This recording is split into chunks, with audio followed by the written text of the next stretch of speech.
Russia Ukraine யுத்தத்துல இவ்வளவு வருஷம் நடந்ததுலயும் ஜெலன்ஸ்கி பெரிய அளவுல எப்பா சாமி தொலைச்சு விட்டாங்க எங்களை அப்படின்னு வெளிப்படையா கத்தி கதற அளவுக்கு இந்த வருஷத்தோட ஜனவரி மாசம் அமைஞ்சு போயிருச்சு. வருஷம் பிறந்தோடனே இந்த வருஷம் மாற்றத்தை பாரு அப்படின்னு நம்ம எல்லாரும் ஏதோ ஒரு காலகட்டத்துல சொல்லியிருப்போம். வருஷம் முடியும் போது என்னடா அதே மாதிரி தான்டா இருக்கு அப்படின்ட்டு கிளஞ்சு போயிருப்போம். உக்ரைனும் 3 வருஷமா இப்படிதான் நினைச்சுக்கிட்டு இருந்தாங்க. ஆனா இந்த வருஷம் அடி ரஷ்யா உரிச்சு எரிஞ்சுட்டாங்க.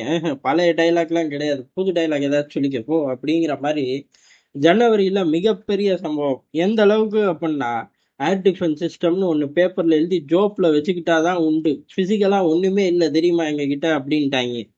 என்னடா சொல்றீங்க? கொஞ்சூடு வச்சிருப்பீங்களடா உங்களை பாதுகாக்க, குறிப்பா ஜெலன்ஸ்கியை பாதுகாக்க அப்படின்னா 2 யூனிட் கிடக்கடா, எங்க இருக்குன்னு எங்களுக்கே தெரியலன்ட்டாங்க. எங்க இருக்க போகுது? ஜெலன்ஸ்கியை சுத்தி தான் இருக்க போகுது அந்த ரெண்டும். மத்த எல்லாம் ஜெர்மன் கொடுத்துச்சு, பிரான்ஸ் கொடுத்துச்சு, அண்ணன் அமெரிக்கா கொடுத்தான், வீணா போன பால்டிக் நாடுகள் கொடுத்தார்கள். இம்புட்டு பேர் கொடுத்தது எங்க அப்படின்னு கேட்டா ஜனவரி மாசம் மட்டுமே குறி வச்சு 5000க்கும் மேற்பட்ட குண்டுகளை ஏர் டிஃபென்ஸ் சிஸ்டத்தை மட்டுமே குறி வச்சு போட்டு ஒண்ணுமே இல்லாம பண்ணிட்டாங்க அப்படின்ட்டாங்க. நம்ம பேருங்க ரஷ்யா கூட இவ்வளவு டீட்டெயிலான அப்டேட்டை கொடுக்கல. இங்க தாக்கலாம், அங்க தாக்கலாம், அதை தூக்கணும், இதை தூக்கணும் அப்படின்னு ரன் ரேட்ல கொடுத்துட்டாங்க. இவனுங்க ஒட்டு மொத்தமா எஸ்டிமேட் போட்டு கடைசி ஃபிகரா அவுட் பண்ணி விட்டார்கள். இவ்வளவு தூரம் காரணம் என்ன அப்படின்னா, இப்ப ஜனவரி இந்த அளவு ஏர் டிஃபென்ஸ் சிஸ்டத்தை தூக்கிட்டாங்க. அப்ப பிப்ரவரியில என்ன பண்ண போறாங்க அப்படிங்கிற ஒரு பயத்துல கதற ஆரம்பிச்சிட்டாங்க. ஜனவரி சம்பவம் பெருசுதான். அதாவது நம்ம நிறைய நாட்கள் தொடர்ந்து பார்த்தோம் முன்னேறுது ரஷ்ய படைகள் அப்படின்னு. அதே சமயம் வான்படை தாக்குதலும் கணிசமா இன்க்ரீஸ் ஆகிக்கிட்டே இருந்துச்சு. இல்ல அங்க ஒன்று இங்க ஒன்று ஏர் டிஃபென்ஸ் சிஸ்டத்தை தட்டி தூக்கணும் அப்படின்னு சொல்லி ரஷ்யா அறிவிச்சிச்சு.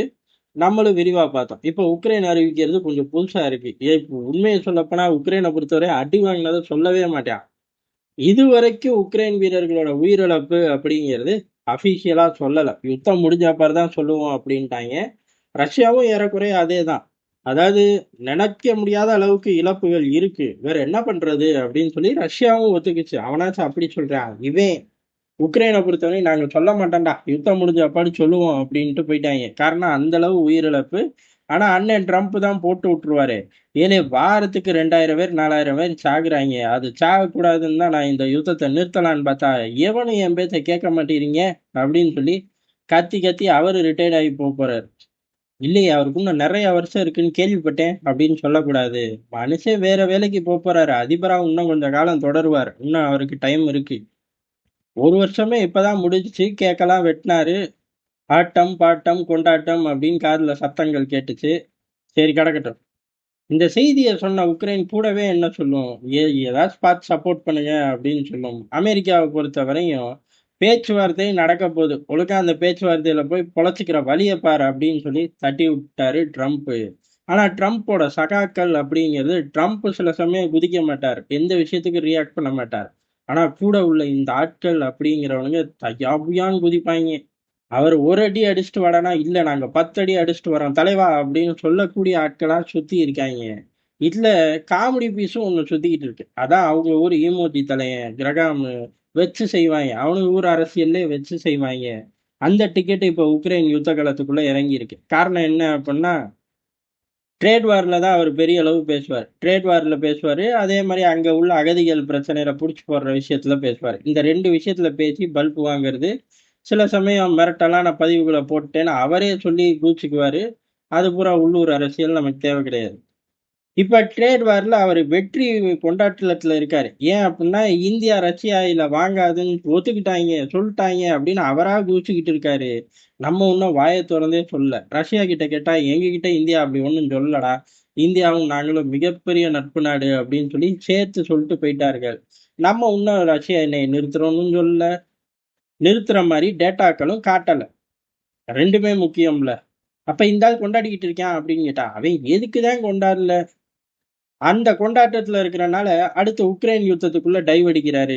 உக்ரைன் யுத்தத்துக்குள்ள என்ன சொல்றாரு அப்படின்னா, பாத்தீங்களா ஜெலன்ஸ்கி வந்து என்ன சொல்லிட்டு போறாருன்னு, ஏர் டிஃபென்ஸ் சிஸ்டமே இல்லையாமா, அதனால நம்ம டொமாஸ் மிசைல கொடுத்துருவோம் உக்ரைனுக்கு, கொடுக்கணும், ட்ரம்ப் கொடுக்கணும், ட்ரம்ப்போட டீம்கள் கொடுக்கணும் அப்படின்னு சொல்றாரு. இந்த ஆளு என்னைக்கு ஊரே ட்ரம்ப் டீம்னு தான் சொல்லுது, இந்த ஆள் ட்ரம்ப் டீமே இல்லாத மாதிரி வெளியில இருந்து சவுண்ட் விடுற மாதிரி சவுண்ட் விட்டுக்கிட்டு இருக்காரு. இதுக்கு காரணம் என்ன அப்படின்னா, உள்ளூர்ல எவனும் ட்ரம்ப் கிட்ட மைக்க போட்டு கேட்டுறக்கூடாதுல்ல, என்ன சார் அடிச்சாங்க, ஏர் டிஃபென்ஸ் சிஸ்டமே இல்லைங்கிறாங்க, நீங்க எதுவும் பார்த்து செய்யக்கூடாதான்னு கேட்டுறக்கூடாதுல்ல. அதையும் மீறி கேட்பாங்க. அதான் இவர் சொல்லியிருக்காருல்ல, சம்பத் விஜயில பத்தி பேசிக்கிட்டு இருக்கோம், அப்டேட் சொல்றேன் வெயிட் பண்ணு அப்படின்னு கையை காட்டி விட்டுறலாம்ல. அதுக்காக இந்த ஆளை விட்டு குதிக்க விட்டாராட்டுக்கு. ஆக மொத்தம் இன்னைக்கு ரெண்டே ஏர் டிஃபென்ஸ் சிஸ்டம் ஜெலன்ஸ்கியை பாதுகாத்துக்கிட்டு இருக்கு. அது ரெண்டும் எங்க இருக்குன்னு ரஷ்யாவுக்கும் தெரியும், ஜெலன்ஸ்கி எங்க இருக்காருன்னு ரஷ்யாவுக்கும் தெரியும். இன்கேஸ் தெரியலன்னா கூட அண்ணன் அமெரிக்கா போட்டு விடவே தயாரா இருப்பாங்க. காரணம் இந்த யுத்தத்தை முடிக்கணும், ஈரானை நோக்கி போகணும், ஈரானை நோக்கி சீனா ரஷ்யா அப்படின்னு ஒரு கூட்டணி உருவாகிக்கிட்டு இருக்கு. அட்லீஸ்ட் ஈரானை நோக்கி போகாட்டியும் அந்த கூட்டணிகள் உருவாகாம தடுக்கணும். இப்படி 1000 பிரச்சனைகள் இருக்கும்போது மற்ற நாட்டுல லிவரேஜ் அப்படின்னு சொல்லி கம்பு சுத்துற மாதிரி ரஷ்யா கிட்ட சுத்த முடியாது. உக்ரைன் யுத்தத்தை பேசி கொடுக்குறேன், ஈரானை விட்டு வெளில வரியா அப்படின்னு கேட்க முடியாது. உக்ரைன் யுத்தத்தை பேசுறாந்தா பேசிக்குவோம், ஈரானை பேசுறா இருந்தாலும் பேசிக்குவோம், உக்ரைன் யுத்தத்துல நேரடியா மல்லு கட்டுறா இருந்தாலும் மக்கள் கட்டுவோம், ஈரான் யுத்தத்திலையும் உன்னை தூக்கி போட்டு மிதிக்கிறா இருந்தாலும் மிதிப்போம் அப்படின்னு சொல்லி இப்படிதான் ரஷ்யா பேசும். அதனால இந்த லிவரேஜ் கம்புகள்லாம் இங்கே வேலைக்கு ஆகாது. அது ட்ரம்ப்புக்கே நல்லா தெரியும். அதனால்தான் கிரகாம்லாம் ஒரு ஆளு அப்படின்னா அந்த ஆளை விட்டு உக்ரைன் யுத்தத்தை ஒரு 2 நாள் வாசிங்கடா, நான் போய் ஈரானை ரவுண்ட் அடிச்சு பேச்சுவார்த்தை டேபிள் எப்பயாச்சும் உட்கார வச்சுட்டு இங்க வந்து கையெழுத்த போட்டு 9 யுத்தத்தை நிறுத்தின ஐயாச்சாமின்னு நான் குதிச்சே தீருவேன்னு வெள்ளை மாளிகையில உட்கார்ந்துருக்காராமா. என்ன சோறு தண்ணி திங்காமையா அப்படின்னு கேட்கக்கூடாது, அதெல்லாம் சாப்பிட்டு தெம்பா தான் உட்கார்ந்துருக்காராமா. அடுத்த விவகாரத்தை நம்ம இங்க விரிவா பார்ப்போம். அதே மாதிரி சிடிஎன்ல இந்திய அமெரிக்க வர்த்தக லேண்டிங்கை பத்தி விரிவா பேசியிருக்கோம். நண்பர்கள் சிடிஎன் போய் கேட்காதவங்க கேத்துருங்க.